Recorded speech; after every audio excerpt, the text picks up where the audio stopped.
দাজ্জাল, ওটার মোকাবেলা আল্লাহর মনোনীত ইমাম করবেন মুমিনদেরকে নিয়ে। ওটার চিন্তা তোমরা করো না, ওটা আল্লাহর উপর ছেড়ে দাও। সকল দায়িত্ব নিজের ঘাড়ে নিও না, কিছু দায়িত্ব আল্লাহর উপর দিয়ে দাও। তোমার আমার মূল কাজ জান মাল দিয়ে দেওয়া।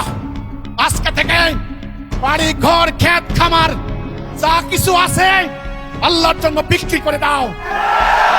এই জনসভায় দাঁড়িয়ে আমি ঘোষণা দিচ্ছি, আমার বাবা এখনো জীবিত আছেন, বাবার সম্পত্তি আমি দিতে পারি না। আমার স্ত্রী পুত্র সন্তান যা কিছু আছে আমি আল্লাহর জন্য উইল করে দিলাম। আল্লাহ রাব্বুল আলামিন আমি বেঁচে থাকতে ওদেরকে উদ্বাস্তু শিবিরে নিও না আল্লাহ। আল্লাহ রাব্বুল আলামিন আমি বেঁচে থাকতে ওদের বুকে গুলি চালানোর কোন শক্তি কাউকে দিও না আল্লাহ।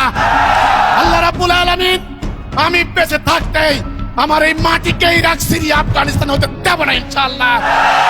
আল্লাহ রাব্বুল আলামিন